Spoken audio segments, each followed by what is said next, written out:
Hello and welcome to the Feature Highlight series. My name is Cole Nebeker, and in today's video we will be showing you how to configure and utilize PDK's elevator controls. Let's get started.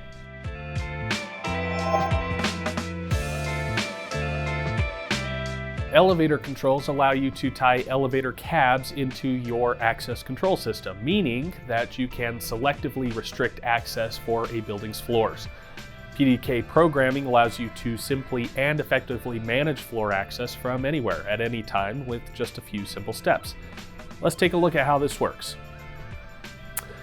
Elevator floors are tied into a PDK system at the hardware level. Keep in mind this may take the assistance of an elevator technician. For our purposes, we will be showing how to configure a system that is already tied into the elevator. Navigate to the configuration page, go to the appropriate cloud node, and toggle over to devices. Begin by creating a new device. Select elevator for anything pertaining to elevator cars or floors. Elevator devices are available as primary reader, used for the main elevator reader, an additional reader, used for readers on additional floors, and as a floor relay, used to specify floor access points. You have two options with elevators. One reader for the entire cab regardless of how many floors you have, or a reader on each floor. For our programming, we will follow the installation of a single reader installed inside the elevator cab. Follow the installation wizard while you configure the reader. It is identical to the initial setup for a standard device. Once the reader configuration has been completed, create another device. Elevator readers do not inherently use the relay you programmed it under, so you can program a floor relay to the same port that you used for the elevator reader. This floor relay will be the command sent from PDK to the elevator controller, indicating that access was allowed or denied to a particular floor.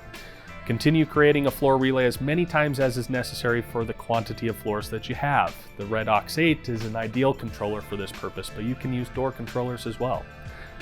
Once you have finished adding an elevator reader and additional floor relays for each floor, go back to your main screen where you will now see the elevator tab. Elevators are unique as they require a defining of their groups prior to being programmed into the access rules. Click on the Elevators tab and hit the plus button. Create an elevator group based on the reader of the elevator you are currently configuring and the floors that this group should have access to. Select a partition if necessary. This floor group will become addressable within your access rules, so define each group by selecting which floors are allowable for members using this elevator group. Once you have defined, programmed, and named your elevator groups, you are free to add them to rules or groups like you would with a regular access point. These elevator controls allow you to simplify the management of an elevator system integrated with your access control. With a few taps, you can now grant and deny people access, alter floor permissions, and restrict access accordingly. It's that simple. Elevator controls are an effective tool for multi-story buildings and the management in charge of configuring these settings. Set up your elevators the easy way with PDK.